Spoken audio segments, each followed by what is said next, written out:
Hey guys, I'm Dov, and today I'm back with more Total War Warhammer 2 online action. We're here once again with the Proud Empire. We're going to be taking on the High Elves, so let's get to the army compositions. As I showed in my replay with Balthazar the other day, taking him up in the air can be a definite risk against the High Elves, so I've got him here on the ground. He's got final transmutation only. Not the best against factions with healing, as they can heal through a lot of the damage, but still, I figured it would be important to try and take out the High Elf leadership regardless. So we got just the final transmutation.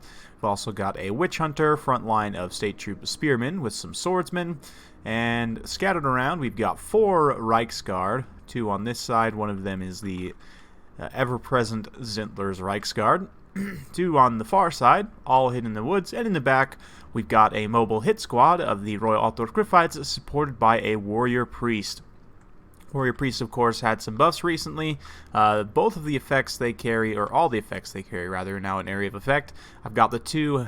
Hammer of Sigmar, for one, plus 26 melee attack is kind of the key ingredient here to buff up these Royal Altdorf Griffites, and he's also got the Grand Shield of Faith, the Shield of Faith, to help himself and them take less damage.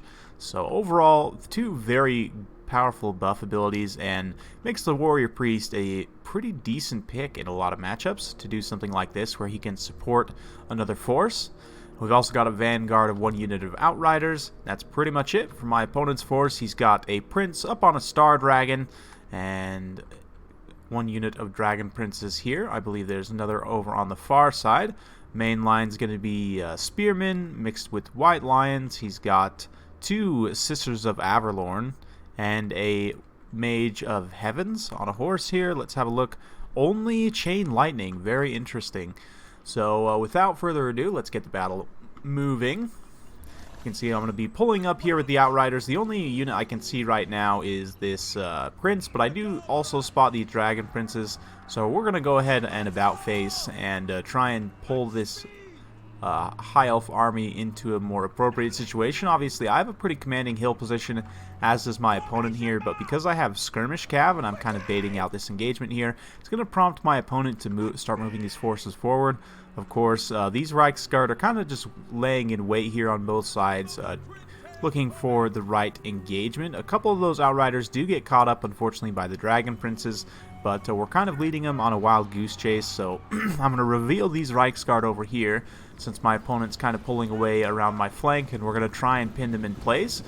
Dragon Princes will definitely beat Reichsguard one-on-one, especially on the initial charge. We'll watch that unfold here. But then with the second group of Reichsguard, particularly the Zintler's Reichsguard, who have better combat stats, they're going to come in here, and the Outriders are also popping shots into the rear of the formation of the Dragon Princes here. So it's definitely going to be rough stuff all around for them. The Dragon Prince is going to try and drop down here and do some help, but at this point the Dragon Princes have taken enough damage that they're going to be mostly combat ineffective. They are still online. Those Reichsguard do get terrified away, but it's enough to get these Spearmen over here to fix them in place. The the Outriders are getting zoned out a bit by those Sisters of Averlorn, but yeah, we're able to do enough damage here that I'm comfortable. The other unit of Dragon Princes came and collapsed on this unit of Spearmen. It managed to get a decent charge in the side, so that, you know, they broke the bracing bonus. But they are still Spearmen. Unfortunately, these Outriders are taking a nasty amount of fire from the Sisters of Averlorn. Very powerful archers. But the Warrior Priest and the Royal Altdorf Griffites came in. They get that Grand Shield of Faith sorry, not the Grand Shield of Faith, just the Shield of Faith and the Hammer of Sigmar. They're going to come in, do a bunch of burst damage to the Prince. We've also got the Witch Hunter popping off shots on the High Elf Mage here, who's taken quite a bit of damage already. We also popped the Accusation on there. The Dragon comes over to bully the Warrior Priest, but now Balthazar Gelt going to drop that final transmutation on him. So just the combined arms of the Empire between the Outrider, the Demigryph Knights, Balthazar Gelt, the Witch Hunter, you know, Steel, Faith, Gunpowder, and Magic all working together to try and take down this massive Star Dragon. You can see we've done a lot of damage to it already. Now the Warrior Priest, the Witch Hunter's just kind of sitting here, trying to snipe out the Dragon from the air. Dragon's taking a lot of damage, and he's going to drop a breath attack probably not the best. My opponent probably wanted to use his breath attack more on my cavalry, but we did manage to catch this other unit of Dragon Princes over on the far side with the other 2 Reiksguard. And again, 2-on-1 Reiksguard will win this fight. It's going to take them some time, but they will be able to pull that through, and then we're going to get them moving into the back line to shut down the Sisters of Avalorn. Obviously, we'll probably lose the main line engagement in certain pockets, but it's going to take a long time. Spearmen fighting state troops is kind of a wet noodle contest, so but at this point, the dragon comes down. We countercharge again with the Royal Althorcriff fights. We're taking a lot of fire from those Sisters of Avalorn, but we do manage to do a bit more damage. The prince is down only about 500 hit points there.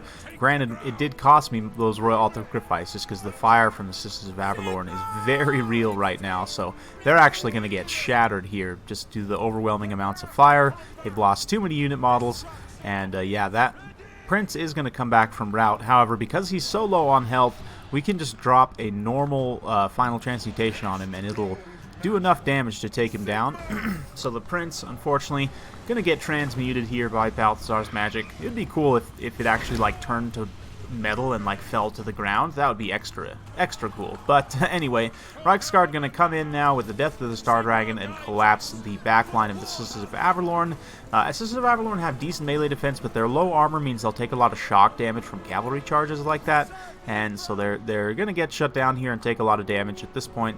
It's pretty much just the White Lions mainly holding out. One unit in the back line gets collapsed on by Reiksguard, and the Warrior Priest is also getting shot by the Witch Hunter there. This other unit is going to try and come support the Sisters of Avalorn. Their armor-piercing damage will do okay against the Reiksguard. They have okay combat stats, but the 24 melee defense is really what lets the White Lions down, in my opinion. Now, granted, that's their baseline. With martial prowess, obviously, it's much better, but still, not the best. You can see just these spearmen holding out at this point. The few other scattered units kind of running around, so we're going to get a few more nice cycle charges here with these Reiksguard ping-ponging around, trying to collapse on these White Lions here. We're going to feint and pull away with the Zintler's Reiksguard and try and finish off those Sisters of Avalorn. Just want to make extra sure they don't come back from routing, but man, these White Lions going for a ride here. And the Warrior Priest, of course, providing that faith and getting in here, mixing it up with his hammer as well. Not the best melee combatant, but he's alright, and mainly the buffs that he carries are just so good. They're so good. I really like where Warrior Priests are at right now. So, well played to my opponent. Hope you guys enjoyed watching that one. More Balthazar Cheese Face Final Transmutation, but again, I don't feel as bad taking that against factions that have healing. It's not as efficient, but my opponent didn't take any healing. Instead, he just took Lore of Heavens with Chain Lightning, which is a really odd pick. I mean, Chain Lightning is a very powerful vortex, but against the Empire, to only take Chain Lightning, that's a bit odd to me, so I'm not sure about that pick. In my mind, if you're going to take a Star Dragon, probably you want to take Lore of Life, just so that you can dump as much healing as you can into the big meat bag Star Dragon. Because if you can get a Star Dragon to its healing cap, I mean, it has such high base HP that its healing cap is also massive, so you can just soak so much damage if you have healing with your Star Dragon. Would have been much harder for me to kill, certainly. But instead, he brought that Celestial Wizard. Granted, my Witch Hunter did do a great job of taking out that wizard. If he had had a Lore of Life mage instead and you know, had played the same way, I still probably would have been able to take him out. So he probably wanted to play a bit more conservative with his mage there and also have Lore of Life rather than Heavens. But nice to see Heavens is kind of a fun pick. The Dragon Princes ended up doing alright, but they just got overwhelmed by greater numbers of Reiksguard. And of course the Royal Althorcriff fights, Balthazar, the Witch Hunter, the Outriders, all combining to take down the Star Dragon. So very fun stuff, very cool thematic battle. I don't know how thematic this actually is, but I feel like it's a well-balanced Empire army, and I don't know how often the Empire actually fights the High Elves in the lore, but I know the High Elves are not known for necessarily being the nicest people, so I would imagine that they probably occasionally do fight. But yeah, if I was going to go with the Star Dragon, again, something more like this. I'm not the biggest fan of the Star Dragon against the Empire because it's a huge target, and you're just asking to get a face full of bullets, but you know, it still can be decent. Certainly anytime you have a Star Dragon on the field, it's going to be a big pain for your opponent to deal with if they don't have the right tools. So if we were to take a Star Dragon, first things first is I'm going to cut all the abilities off the Prince, because he's already so expensive up there that in order to cut costs on an already expensive army, we're just going to strip him down. And then we'll take a mage with the Lore of Life, put her on a horse here, and this is going to be a bit more expensive, I think, than my opponent's caster was, but it'll definitely be more effective. And then, you know, his infantry line's alright. White Lions, they're just terrible, guys. I mean, against lizard men, maybe they'll do okay against Saurus. There's a handful of niche situations where they might be good, but overall, like, even against the Empire, they'll beat great swords, I think. I'm not 100% sure about that, actually, but they just get hit so hard by heavy cavalry and a lot of other damage. You know, they don't have any missile block chance. They do have some missile resistance, but still, they get shot to pieces by armor-piercing missiles. I'm just not the biggest fan in this matchup, so we're going to forego them. The two Dragon Princes I definitely agree with. The two Sisters of Avalorn were also very effective picks, so I'll go ahead and keep them. Now, we do have a little bit of funds here. I personally would want to go a little bit wider here, and rather than getting the two White Lions, we're going to go with some Lothern Sea Guard, I think, just to give us some extra backline protection. And see, now we're pretty close. I might be tempted to even like cut the mount on here so that we could afford one more Lothern Sea Guard, or you know, maybe try and find some other funds. There's not really a lot else we could cut, but this will give you some good-ish backline protection. You really don't necessarily want Lothern Sea Guard fighting in melee unless they're fighting like cavalry. You really don't want them fighting infantry, especially state troop infantry. But it'll give you some more protection for the Sisters of Avalorn in case you lose that mobility engagement. Also gives you some healing for your Star Dragon so that you can soak more damage that way. But yeah, let me know what you guys think about this build, and yeah, I'm always interested to hear you guys' comments down in the comments section below. So hope you guys enjoyed watching. If you do like this sort of content, be sure to like, subscribe, hit that bell notification button so every time I upload a new video, you'll be notified. Thanks again for watching, and we'll see you next time.